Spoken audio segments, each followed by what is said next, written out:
What's good? It's Rayven Justice. Your boy Surfin Solo. And we just jumped off the porch with Dirty Glove Bastard.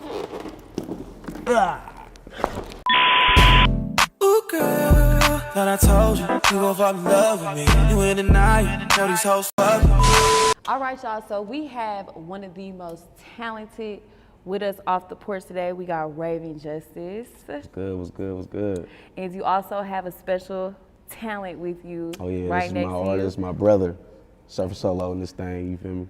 Hey, that grill, I really wasn't paying attention to that. The mouthpiece, that's kind of crazy. Like, so with you, Rayven Justice, I know you're from Oakland, California. I love the Bay Area artists. I love it. So just, you know, we finna get all up in your business. We want to know your upbringing in Oakland, California. What was that like for you? Oakland, California was, you know, a beautiful place. You know, definitely hood, you feel me? Filled with a lot of gangsters and pimps and, you know, everything else. But nonetheless, a dope place to live. There's a lot of history out in Oakland. You know, the Black Panthers and, you know, so on and so forth. And many dope artists that came out, like you said. And, you know, it's definitely had my ups and downs. You know what I'm saying? I lost my little brother to the streets. R.I.P. Rayven Justice. You know, I do this for him. So, you know what I'm saying? To just explain it, you know, it's just a dope area. It's like our own island in a sense, you know what I'm saying? And you know, just shout out to the pioneers of the Bay, man. You know, they definitely paved the way for me to be able to be here with you now. You know what I'm saying? Right. So, yeah, it's a definitely dope place. You should definitely go to the town. I don't know if you've been to Oakland specifically. You gotta take me with you though, 'cause, you know, I don't want to just go up there by myself. They gonna be like, who is this? We gonna make sure you good. So with you growing up in an environment like Oakland, what were some things that you took away from it, and what would you say really taught you as a man? The things I took from Oakland, just how to be real, honest, direct. I don't know, man, a hustler. Yeah, many other things, you know what I'm saying? Those being the top ones. And just getting it how we live, you feel me? Like we trying to get it out the mud for real. You know what I'm saying? We one of them type of cities.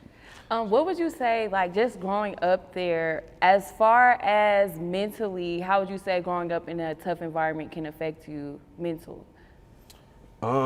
Mentally, I mean, you can get trauma, you know what I'm saying? Like, you know, watching my brother pass and get murdered like that was traumatizing, you know what I'm saying, for me.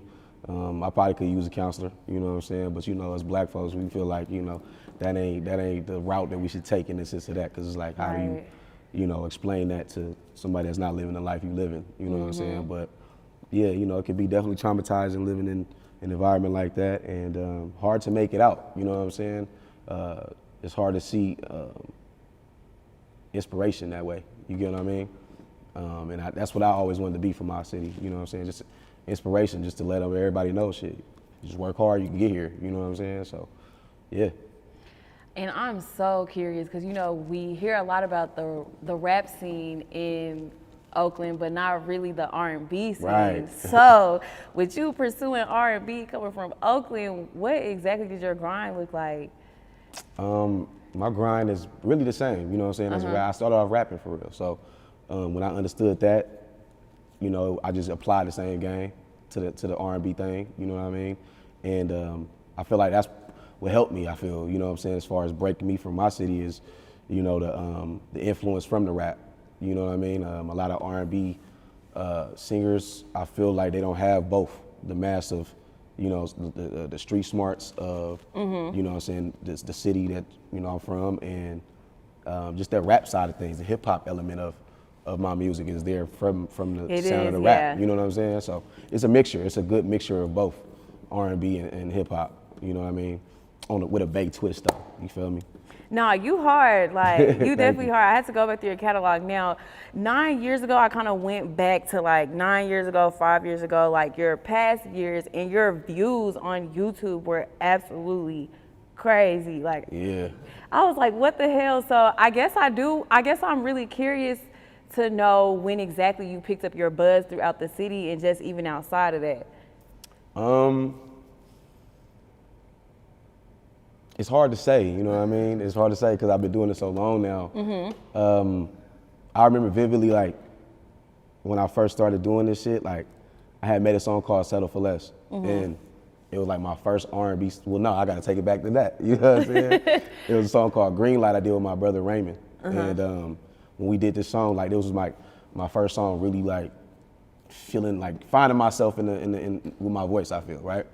And I got my little brother on it to rap, and we put it out, the whole hood started fucking with it, you know what I mean? Really? Like, you know, my brother right here came up to me and was like, everybody fucking with it, like, this is a hit. So that was my first time experiencing, like, fame coming to me in a sense. I'm like, ooh, it's possible. Like, I can feel it. I can feel my buzz heating. And then after that, I did a song called Settle for Less. And this was my first solo R&B song that I had made. And I remember Facebook was real popular at the time. So I was on there on my laptop all night, all morning, every day, just nonstop, just promoting this one song to everybody I knew, you know what I mean? And then spent like, 2-3 months locked in my room doing that. You know what I'm staying with my mom at the time. And then I remember going outside finally, like, just to chill. And then now, like, you know, weekends, it'd be like a lot of people outside at the movies. So I went to the movies and shit, and then it was like a group of kids everywhere. And then they was like, I think that I'm hearing them whispering and shit, you know what I'm saying? And then one of the little dudes was like, hey. And I turned around and he like, you Rayven Justice? And I was like, yeah. Then he was like, I like that song, Settle for Less. And all the other kids was like, we do too. In my mind, I thought they was playing with me though. You know what I'm saying? Like, I wasn't used to it still. So I'm like, why they playing with me right now? Like,